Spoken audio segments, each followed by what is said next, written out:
इस विशाल कार्यक्रम का जो आयोजन हुआ है, सबसे पहले हम आयोजक मंडल को धन्यवाद देते हैं, कार्यक्रम के अध्यक्ष जी, संचालक जी और यहाँ पर उपस्थित सभी बंधुओं। महामनाराम स्वरूप वर्मा जी के बारे में बड़ी देर से चर्चा चल रही है। सबसे पहले हम उनको सादर नमन करते हैं। इसके साथ ही तथागत बुद्ध को नमन करते हैं। इसके अलावा देश और दुनिया के अंदर जिन लोगों ने मानव समाज को सचेत करने का प्रयास किया, उन सभी महामानवों को नमन करते हैं। महामनाराम स्वरूप वर्मा के बारे में बहुत सारी बात हो चुकी। हम सबसे पहले शुरू करते हैं सिद्धार्थ गौतम बुद्ध से। उनको आप समझ जाएंगे तो राम स्वरूप वर्मा को समझ जाएंगे।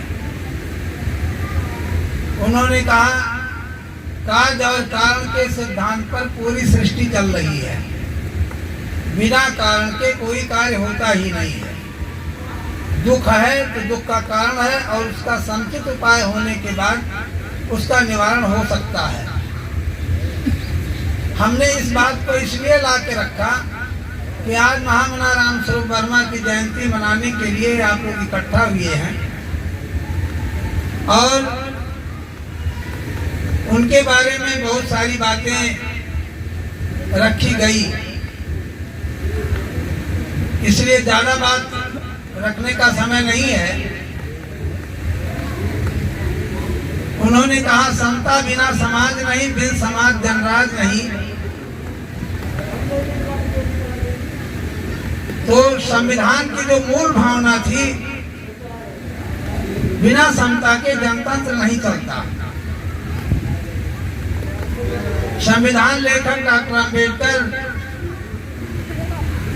ने बौद्धकालीन भारत के इतिहास को ध्यान में रख के देश में रहने वाले हर नागरिकों को समता, समानता, न्याय, बंधुत्व, भाईचारा हर स्तर से बराबरी के सिद्धांत पर न्याय और विकास के मार्ग को संविधान में निश्चित किया गया।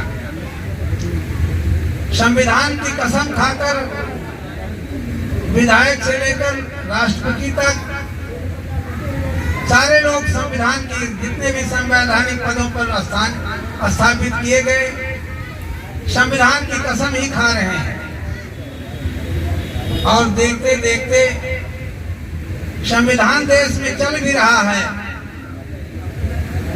और देश में व्यवस्था अच्छी तरह से आम जनता के हितों में आने के बजाय वो धीरे धीरे कुछ चंद लोगों के हितों में व्यवस्था जा रही है। बाकी देश की बहुसंख्यक जनता के लिए शोषण, अपमान, घृणा, तिरस्कार और दमन, ये सारी स्थितियां देश के अंदर बनती जा रही है। हमें उस पर विचार करना चाहिए। एक बात हम कहेंगे कि मर्ज बढ़ता गया, ज्यों-ज्यों इलाज की गई, दवा होता गया और धीरे धीरे मरीज जो है स्वस्थ होने के बजाय वो अजलस्त होता जा रहा है। इसका कोई कारण होगा ना, तो हमें कारण ढूंढना है। और अंधी दौड़ में अगर हम भागते रहेंगे तो उस अंधी दौड़ का परिणाम तो बुरा होना है। इसलिए हम कहते हैं जिसकी दिशा गलत हो जाएगी उसकी दशा तो खराब होनी ही है, चाहे वो कोई भी हो। दुनिया का हर मनुष्य अनजान है और जब किसी नए जगह पे जाता है तो उसे पूछना पड़ता है। कोई रोड पर आया, उसने पूछा डुमरियागंज हम जाना चाहते हैं, भाई रास्ता बता दो। बताने वाला चालाक या बेईमान किस्म का खड़ा है, उसने कहा करे डुमरियागंज जाना चाहते हो कि हाँ, नहीं तो उसने डुमरियागंज के बजाय बस्ती का रास्ता बताया, चले जाओ, किसी से पूछने की जरूरत नहीं है, चले जाओ। अब वो चलते चलते कुछ दूरी तक गया, सोचने लगा कि कहीं गड़बड़ तो नहीं है। अब फिर किसी और से पूछा उसने कि भाई हम डुमरियागंज जाना चाहते हैं, फिर कहाँ से आ रहे हो? कहीं पर सोनाहा से। कहीं तो बहुत बेवकूफ आदमी है, तुमको उधर जाना चाहिए, इधर कहाँ जा रहा है, किसने बता दिया? तो कहने का मतलब ये है कि ये जो बताने वाले लोग हैं पूरे देश के अंदर, अगर सही रास्ता लोग बताए होते तो देश इस मुकाम तक नहीं पहुंचता। जिस संविधान की हम दुहाई दे रहे हैं, संविधान की बात हम कर रहे हैं, बाबा साहब डॉक्टर अम्बेडकर की बात कर रहे हैं। संविधान तो 9 अगस्त 2018 को उसकी प्रति संसद सत्र के दौरान जंतर मंतर पर, जहां हाई सिक्योरिटी जोन रहता है, भारी सुरक्षा रहती है, वहां पर विरोधियों ने संविधान की प्रति जलाया और वीडियो बना के वायरल किया। ये घटना सत्य है क्या? सत्य बोलिए। इसका मतलब एक संकेत है कि हम संविधान को नहीं मानते हैं। संविधान के आधार पर देश नहीं चलेगा। और उसके विरोध में इलाहाबाद, बनारस, दिल्ली कुछ यूनिवर्सिटी के छात्रों ने जो जागरूक थे, उन लोगों ने आंदोलन किया और भारत के सर्वोच्च न्यायालय के मुख्य न्यायाधीश को चिट्ठी लिखकर भेजा कि अगर उनके खिलाफ में मुकदमा पंजीकृत करके उनको सजा नहीं दी जाती है तो हम जजों को दौड़ा दौड़ा के काटेंगे। और उस धमकी के आधार पर मुकदमा भी पंजीकृत हुआ और उसके बाद सजा भी हुई। अब आप बताइए देश कहाँ पहुंच गया है? और इसके बाद फिर हम आगे और ले चलते हैं। इसके पहले दलाई लामा इस देश के अंदर काफी दिन से घूम रहे थे, देश और दुनिया में, लेकिन भारत में उनको संरक्षण प्राप्त था। संघ और बीजेपी ने दबाव डालकर कहवाया कि बुद्ध विष्णु के अवतार थे। उसके पहले उन्होंने कभी नहीं कहा, लेकिन जब उन्होंने कहा कि बुद्ध विष्णु के अवतार थे तो उसकी प्रतिक्रिया पूरे देश के अंदर कोई विरोध नहीं हुआ। तो विरोध उस बात को कहवाने वाले लोगों ने समझ लिया कि अम्बेडकरवादी नहीं है, बुद्धवादी नहीं है, ये सब मरे भी है लोग। तो जब सब मर गए हैं तो फिर अब उसके बाद तो दूसरी घटना होती है संविधान के प्रति जलाने की। ये घटना सत्य है कि असत्य है? बोलिए। अब आप देखिए हो रहा क्या। एक घटना हम का हवाला देके आपको बात आगे बढ़ाते हैं। एक साधु थे, संत थे, उनके दिमाग में आया कि ये चिड़िया मारने वाला जो है सब चिड़ियों को मार के ले जाता है, बजा के ले जाता, मारता है। तो दया आ गई तो उन्होंने क्या किया, गए घूमे, एक तोता उनको पकड़ में आ गया तो पिंजरे में लाके रख लिए। सिखाने लगे कि बहेलिया आएगा, जाल बिछाएगा, दाना बिखेरेगा, हम चुनेंगे नहीं तो फंसेंगे नहीं। और जब वो अपने आप रटने लगा तोता, उसके बाद समझ गए कि तोता ज्ञानी हो गया। उसके बाद वो ले जाके जंगल में छोड़ दिया। जंगल में छोड़ दिया। उसके बाद तोते के साथ में और चिड़िया, वो बोलता रहा कि बहेलिया आएगा, जाल बिछाएगा, दाना बिखेरेगा, हम चुनेंगे नहीं तो फंसेंगे नहीं। धीरे धीरे सारे जो पक्षी थे वो वही रटने लगे। अब उसके बाद बहेलिया जो है वो अपना शिकार के लिए गया, जाल बिछाया, दाना बिखेरा और उसके बाद रस्सी अपना सही करके एक पेड़ के छिप कर बैठा। और उसके बाद फिर उसका ध्यान गया कि चिड़ियों की आवाज पर। तो चिड़ियों की आवाज पर गया, करे ये तो कह रहे हैं कि बहेलिया आएगा, जाल बिछाएगा, दाना बिखेरेगा, हम चुनेंगे नहीं तो फंसेंगे नहीं। इसके बाद वो निराश होकर जाल बटोरा और कंधे पे रखा, उस पर लेके चला गया। अब उसके बाद वही धंधा था उसका, तो सोचने लगा कि धंधा तो हमारा चौपट हो गया, अब क्या करें। फिर दूसरे दिन उसके समझ में आया कि नहीं, अब धंधा तो चौपट हो गया, दूसरा धंधा करने के लिए पूंजी हम कहाँ से लाएं, क्या करें क्या ना। उसी विचार मंथन में उसने कहा चलो फिर दूसरे दिन लगाएं। लगाते हैं, बैठेंगे नहीं बैठेंगे बाद में देखा जाएगा, समय देंगे। वो आया, जाल बिछाया, दाना बिखेरा और एक पेड़ से छिप कर बैठ गया। अब वो चिड़िया जो है रखते रखते एक चिड़िया जाके बैठ गई, फिर उसको देखकर 2-4 चिड़िया बैठ गई, उसको देखकर 50 चिड़िया बैठ गई, उसके देखकर और चिड़िया बैठ गई। और उसके बाद फिर जाल खींचा, उसके बाद फिर कंधे पे लेके चला गया। ये हाल है इस देश का। बहेलिया आएगा, बढ़ेगा, जाल बिछाएगा। बाबा साहब डॉक्टर अम्बेडकर, गौतम बुद्ध, इतने महान पुरुष दुनिया के किसी देश में नहीं पैदा हुए, लेकिन इस महान देश में, जिसको महान देश होना चाहिए, आज ये देश किस जगह पहुंच गया है, इसका जिम्मेदार कौन है? बुद्ध है कि अम्बेडकर है कि रामस्वरूप वर्मा है? बोलिए, कौन जिम्मेदार है? जिम्मेदार तो हम ही लोग हैं ना। तो कहीं न कहीं गड़बड़ है। किसान खेती करता है, लेकिन उसमें हिसाब लगाता है कि कौन सा धान बोना है, कितना खाद लगाना है, कितना ये सारा चीज, सिंचाई और दवाई, सारा चीज, कटाई बढ़ाई, सब अगर हिसाब करके देखता है कि भाई फायदा हुआ कि नुकसान हुआ, तो किसान अगर अपने काम का हिसाब नहीं करता, खेती का हिसाब नहीं करता है, तो जानते क्या होगा? वो ऐसे बोलते बोलते दरिद्र हो जाएगा। तो आपको अपने काम का हिसाब करना चाहिए। और आप एक चीज जान लीजिए, किसी भी महापुरुष के मानने वालों में 3 तरह के लोग होते हैं। हमारी बात थोड़ी कड़वी लगेगी, थोड़ा सा सहन करके, बर्दाश्त करके सुनिएगा। हमको किसी को चिढ़ाने की जरूरत नहीं है, किसी से कोई नफरत नहीं है, किसी से बैर भाव नहीं है। हमारे दिल में है कि सब सुधरें, अपना भी सुधरें, अपने परिवार को सुधारें, अपने समाज को सुधारें, एक बेहतर मानव जीवन जीने के रास्ते पर चलें। हमारी इच्छा है, हम चाहे जितना आपका भला चाहें, लेकिन अगर आप स्वयं अपना भला नहीं चाहेंगे और भला चाहने के साथ साथ प्रयास नहीं करेंगे, खाली चाहने से काम नहीं चलेगा। जब आप प्रयास करेंगे तब कहीं बात बनेगा, नहीं तो बनने वाला नहीं है। अब आप आइए रामस्वरूप वर्मा जी के ऊपर। रामस्वरूप वर्मा जी विचारक थे, चिंतक थे। उन्होंने मानव जीवन के चारों क्षेत्रों में क्रांति की बात किया। पहला, सामाजिक और सांस्कृतिक क्षेत्र में क्रांति की जरूरत उन्होंने महसूस किया, तो पहले उन्होंने अर्जक संघ बनाया। अर्जक संघ बनाया तो उसमें क्या कहा?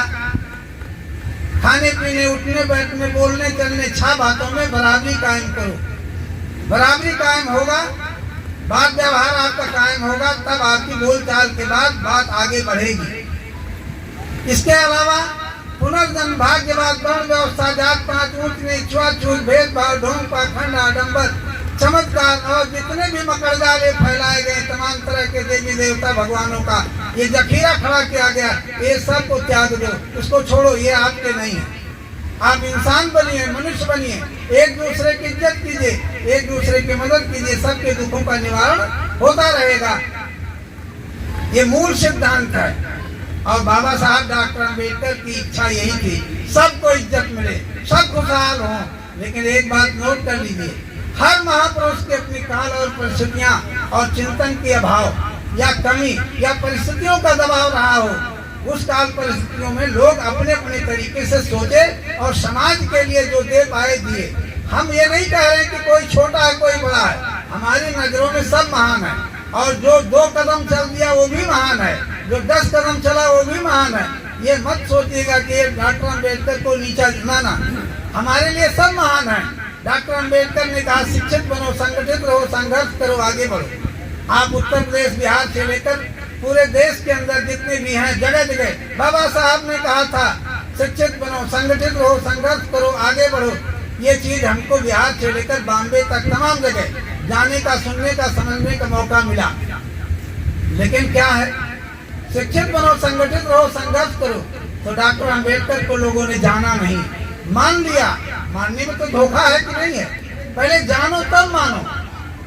तो अगर आप जानते तो फिर डॉक्टर अम्बेडकर को अगर किसी ने जाना पूरे भारत के अंदर, तो रामस्वरूप वर्मा ने जाना। तो ये भी आप जान लो, एक भी किसी विचार महापुरुष के मानने वालों में 3 श्रेणी होती है। एक होता प्रशंसक, दूसरा होता भक्त, तीसरा होता भाट।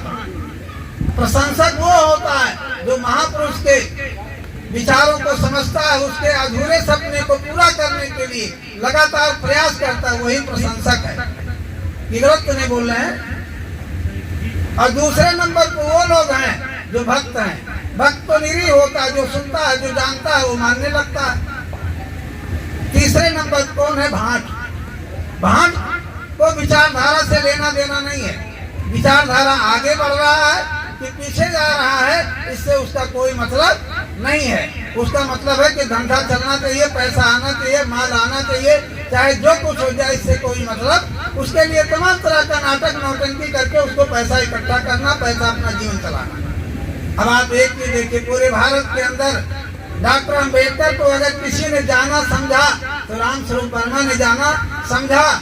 अर्जक संघ के माध्यम से उन्होंने विचार, नीति, सिद्धांत, विचार, आचार, संस्कार, व्यवहार बनाए और उसके बाद फिर देश की समस्याओं को समझते हुए उन्होंने शिक्षा नीति तय किया। गलत हो तो बताइए, शिक्षा नीति उन्होंने उसमें तय किया। ये देश की जो सबसे बड़ी बीमारी है, ये शिक्षा नीति जो चली, सरकार सिलेबस तय किया है, उसमें मिक्सचर है। एक तरफ सत्य है, दूसरा तरफ असत्य है, झूठी बातें दोनों मिला के जब पढ़ाया जाता है तो बच्चा अबोध है। बच्चा अबोध है, जो पढ़ाओ वो पढ़ता जाएगा। और इसके बाद में क्या है, बच्चे, अब हम एक उदाहरण के माध्यम से समझाने का प्रयास कर रहे हैं। बच्चा गया दर्जा 3 में पढ़ा, उसमें हमारे पूर्वज नामक पुस्तक में दिया कि गंगा का स्वर्ग से उतरना, एक पाठ दिया गया, गंगा का स्वर्ग से उतरना। अब उसमें क्या बताया गया, भगीरथ ने तपस्या किया, ये किया, वो किया, और उसके बाद उसमें कहानी गढ़ी गई है। और गंगा आगे चली, पीछे पीछे, भगीरथ आगे आगे चले, गंगा पीछे पीछे चली, उनके 60,000 पुरखों को तार दिया। एक तो गंगा का ये कहानी बताया।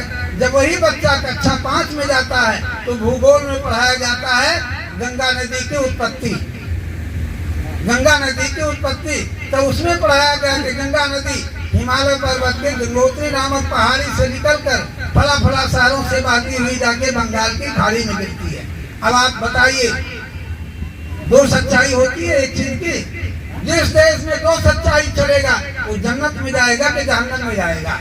तो इस देश के अंदर दो सच्चाई पढ़ाई जा रही है, एक तरफ पाखंड, एक तरफ सत्य। अब आप देखिए, जहाँ भूगोल में जो पढ़ाया गया उसको आप अगर चाहें प्रयास करें तो गंगोत्री नामक पहाड़ी से चल कर धीरे धीरे नदी के किनारे किनारे एक दिन, दो मैंने 1 महीना, 2 महीना, 5 महीना में आप बंगाल की खाड़ी तक देख सकते हैं। लेकिन जटा वाला कहाँ से देखेंगे भाई? ब्रह्मा का कमंडल और शंकर की जटा से होते भी ये कहाँ है भाई? तो ये है। तो अब आप एक चीज, डॉक्टर अम्बेडकर की सोच थी कि शिक्षित बनो, तो शिक्षित माने पढ़ा लिखा व्यक्ति विवेकशील प्राणी हो जाएगा, जागरूक हो जाएगा, सचेत हो जाएगा। शिक्षित का मतलब है कि सही और गलत का अंतर करने की उसके अंदर क्षमता पैदा हो जाएगी। अगर सही और गलत के अंतर करने की क्षमता नहीं पैदा हुई तो समझ लो शिक्षित नहीं है, वो साक्षर है। वो साक्षर हो सकता है, लिख सकता है, पढ़ सकता है, लेकिन किसी ने पूछ लिया कि गलत लिखा सही लिखा बता नहीं सकता। तो अब आप बताइए, साक्षर हुआ ना। अब आप एक चीज जान लीजिए, पूरे देश के अंदर अब वो रामस्वरूप वर्मा ने शिक्षा नीति तय कर दिया कि पाखंड किसी स्तर पर ना दिया जाए। शिक्षा नीति और उसको शोषित समाज दल जो उन्होंने पार्टी बनाया, उस पार्टी ने स्वीकार किया। उसके लिए आंदोलन, सत्याग्रह सब लोगों ने किया, जो हो सका हुआ ना। तो और रामस्वरूप वर्मा का क्या नारा था? 100 में 90 शोषित हैं, शोषितों ने ललकारा है, धन, धरती और राजपाट में 90 भाग हमारा। ये गलत बोल रहे हैं, बताइए। तो जब 100 में 90 शोषित हैं, शोषितों ने ललकारा है, धन, धरती और राजपाट में 90 भाग हमारा है। जब ये क्रांति की दिशा जब चलने लगी, उसकी रफ्तार बढ़ने लगी, तो सत्ता की नींद हराम होने लगी। और उसके बाद फिर शोषित समाज दल के राष्ट्रीय महामंत्री बाबू जगदेव प्रसाद की हत्या होती है। ये घटना है ना 5 सितंबर 1994 को, 74 को। और उसके बाद यही नहीं, उन्हीं की नहीं, तमाम नेताओं की हत्या हुई, संघर्ष करने वालों। बरेली में डॉक्टर राम देहाती की हत्या हुई। तब वो लड़ाई जो थी, वैचारिक क्रांति थी, एकदम सही दिशा पे चल रही थी। और जब तक दिशा सही चलती रही तब तक लोगों के अंदर जागरूकता बढ़ती रही, संघर्ष बढ़ता रहा। और संघर्ष बगैर किए, बाबा साहब ने कहा शिक्षित बनो, फिर संगठित बनो, फिर संघर्ष करो। अब आप बताओ, डॉक्टर अम्बेडकर को पहचानने वाले कितने लोग हैं देश के अंदर? बताओ, हैं कितने? हम तो बॉम्बे में गए एक जगह कार्यक्रम में, तो लोगों को हमने एक सवाल कर दिया, तो लोगों ने कहा भाई जवाब नहीं। तो हमने कहा भाई देखो, आपने डॉक्टर अम्बेडकर को माना है, जाना नहीं है। डॉक्टर अम्बेडकर ने कहा शिक्षित बनो तो पढ़ लिए, दूसरा संगठित बनो तो शादी कर लिए, 1 से 2 हो गए, संगठित हो गए। तीसरा संघर्ष करो तो दोनों प्राणी भिड़ गए, 2-4 बच्चा पैदा कर ली। इससे ज्यादा अम्बेडकर को मानने वाला, जानने वाला नहीं, मानने वाले तो हजारों नहीं लाखों करोड़ों की तादाद में है। और ये भी आप जान लो, राम स्वरूप वर्मा ने कहा 100 में 90 सोचते हैं, सोचतों ने ललकारा है।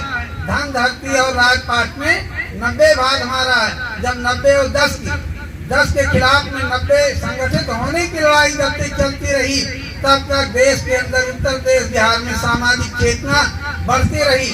और ये भी आप नोट कर लो, इसी उत्तर प्रदेश और बिहार की देन है कि बैकवर्ड क्लास का जल्दी विधायक नहीं हो पाता था। रिजर्वेशन कोटे में तो SC ST के विधायक हो जाते थे, लेकिन हो नहीं पाते थे। और उस सामाजिक क्रांति की देन थी कि बैकवर्ड और SC के विधायक, सांसद नहीं, मुख्यमंत्री होना शुरू किए। ये विचारों की क्रांति है। लेकिन उसके बाद कहाँ रास्ता भटक गया, क्रांति की दिशा पलट गई, बदल गई।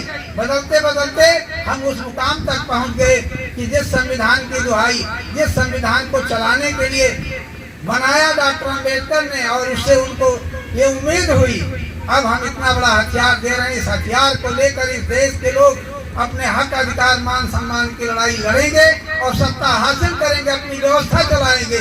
लेकिन वो हथियार आपके लिए क्या हो गया, टाटा फिस हो गया। आज उसी हथियार को लड़ाई लड़ रहे हैं लोग ना। लेकिन आखिर क्यों हम इस मुकाम तक पहुंचे, उसका कारण आप जान लीजिए। उन्होंने कहा 100 में 90 सोचते हैं, सोचतों ने ललकारा है। धन धरती और राजपाट में 90 भाग हमारा है। ये लड़ाई चली, कुछ जागरूकता बढ़ी, लोग लड़ने भिड़ने लगे, सब चीज होने लगा। और उसके बाद जितने लड़ाई होने लगी, बहुत हमने हम ज्यादा नहीं जाना चाहते हैं, बहुत कुछ हुआ। लेकिन उसके बाद फिर क्या हुआ, 10 ये निशाने पे रहा कि 10% बेईमान हैं, ठग हैं, दलाल हैं, मक्कार हैं, धोखेबाज हैं। तो 10 के खिलाफ में 90 को नामबंद करने की लड़ाई शुरू हुई। इसके बाद पैटर्न क्या हो गया, जानते क्या हुआ, 10 में 5 जोड़ दिए गए। कितना हो गया बोलो, 15। और 90 में से 5 घटा दिया, कितना हो गया 85। तो अब एक चीज, अब इसमें क्या हो गया, तो 10 लुटेरों के साथ में ये 90% कमेरे वर्ग के जो थे, इसमें से हर बिरादरी के ठग, दलाल, चोर, बेईमान, मक्कार, गद्दार मानसिकता के लोग 10 में जोड़ दिए गए। अब 15-85 की लड़ाई होते होते आपकी औकात का पता चल गया, संविधान जल गया। अब आपको अगली लड़ाई संविधान बचाने को, अपनी मान सम्मान के लिए लड़ाई जो बिखर गए हैं। आज देखो देश में 3000 राजनीतिक दल पंजीकृत हैं, जातिवादी पार्टियां खड़ी हो रही हैं। आखिर किस लिए भाई, ये कमेरों की भलाई करने के लिए? ये लूटने ठगने वाला गिरोह नहीं तो है क्या? हम किसी की बात नहीं करते हैं। और आप एक चीज देखो, बहुत दूर न जाइए, 5 करोड़ सांसद विधायक निधि है, कोई दल विरोध कर रहा है? नहीं। 5 करोड़ सांसद निधि है, कोई दल विरोध नहीं कर रहा ना। इसका मतलब सब लुटेरों की गैंग है। कोई बड़ा डकैत है, कोई छोटा डकैत है, इस तरह से अलग अलग बातें हैं। तो देखिए, हमको आपने बुलाया, आपको बहुत बहुत धन्यवाद। लेकिन एक चीज है, आपने जहमत उठाया, क्योंकि हम कबीर पंथ के संत हैं। कबीर ने कहा कि साचा सौदा कीजिए अपने मन में जान, साचे हीरा पाइए झूठे मूल्यवान। सच्चाई के आधार पर चलोगे तो सही मायने में आपका विकास होगा, उन्नति होगी, आपकी तरक्की होगी। झूठ पर अगर चलोगे तो आपके पास जो मूलधन है उसका विनाश हो जाएगा। अब आप एक चीज देखिए, कबीर ने कहा, और आप देखिए, और एक कबीर ने कहा, और उसके बाद आप देखो, जिस संविधान की बात आप कर रहे हैं उसमें क्या, उसकी मूल भावना क्या है, सत्यमेव जयते है कि नहीं है? सत्य की विजय होगी। अब अगर सत्य की लड़ाई जारी कर दो, अभी लड़ाई आमने सामने होने लगे। और ये भी आप जान लो, आप विचारों की क्रांति को आप आगे बढ़ाइए। इसीलिए जानते हैं, 1.25 लाख से 1 बढ़ाओ तो गुरु गोविंद सिंह का शिष्य कहा हूँ। तो वो लड़के जीत लिए, सत्ता हथिया लिए, वो पूरे देश को कंट्रोल करने के लिए दम रखते हैं। इसलिए हम और ज्यादा ना कह के अपनी वाणी पे विराम देते हैं। हमारा आप लोगों से निवेदन है कि आप मनुष्य बनिए, इंसान बनिए, एक दूसरे की इज्जत कीजिए, एक दूसरे की मदद कीजिए, सबके दुखों का निवारण होता रहेगा। और समस्या को जानिए और एकजुट होकर अपनी लड़ाई लड़िए, आपको सफलता निश्चित तौर पर मिलेगी। जय जग, जय शोषित, जय भारत, जय संविधान, जय विज्ञान। इसके बाद हम अपनी भी बात कर रहे हैं। साहेब बंदगी दिमाग से निकाल दोगे पाखंड और भ्रमजाल रूपी गंदगी, तभी सुधरेगी जिंदगी, नहीं जिंदगी बर्बाद है। अगर बेहतर मानव जीवन जीना चाहते हैं तो पाखंड को त्यागिए, भ्रमजाल को काटिए, बन जाइए शुद्ध रूप से मानव बनकर एक दूसरे की इज्जत कीजिए, एक दूसरे की मदद कीजिए, सबके दुखों का निवारण होता रहेगा। जय भारत।